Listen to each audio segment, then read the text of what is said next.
আজকে আমরা চলে আসলাম সেই ঐতিহ্য বিউটি বোর্ডিংয়ে। যাক, ঢোকা যাক, দেখে ভিতরে কী কী আছে। আসলাম আমরা এই কিছুক্ষণ আগে গাড়ি থেকে নামলাম, নেমে এসে দেখলাম ঐতিহ্য বিউটি বোর্ডিং। বিউটি বোর্ডিংয়ে নাম শুনেছি, জীবনে প্রথম আসলাম।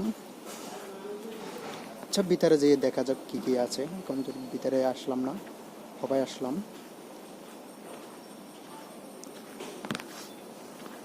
দেখা যাক, এখান থেকে যেয়ে দেখি।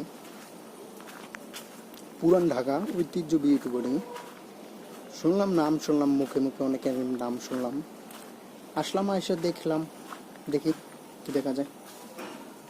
অসাধারণ, আপনারা আসতে পারেন, এসে দেখতে পারেন বিউটি বোর্ডিং।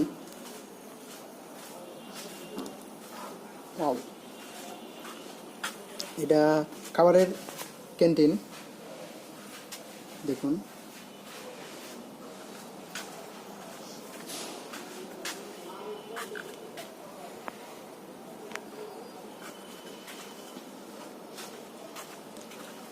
দেখা যাক ভিতরে যে। আচ্ছা মামা, আপনাদের নাস্তা হয়েছে? নাস্তা হয় না? ও আচ্ছা মামা, নাস্তা হয় না, এটা লাঞ্চের টাইম, লাঞ্চ হয়।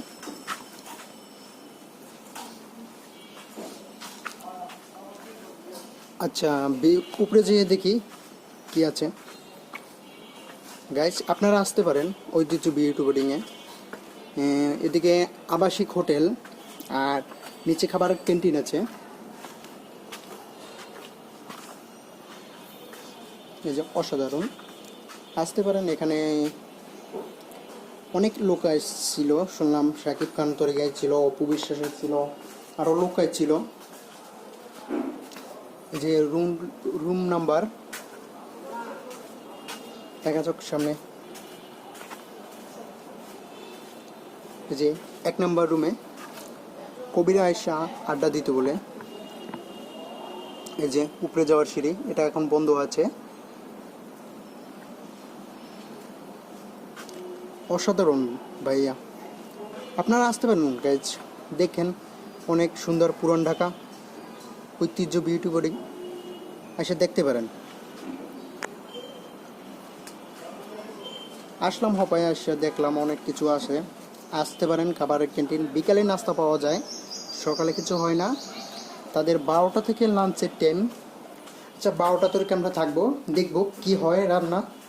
আচ্ছা গাইস, ভালো থাকেন। এই যে দেখেন, অসাধারণ, আপনারা আসেন।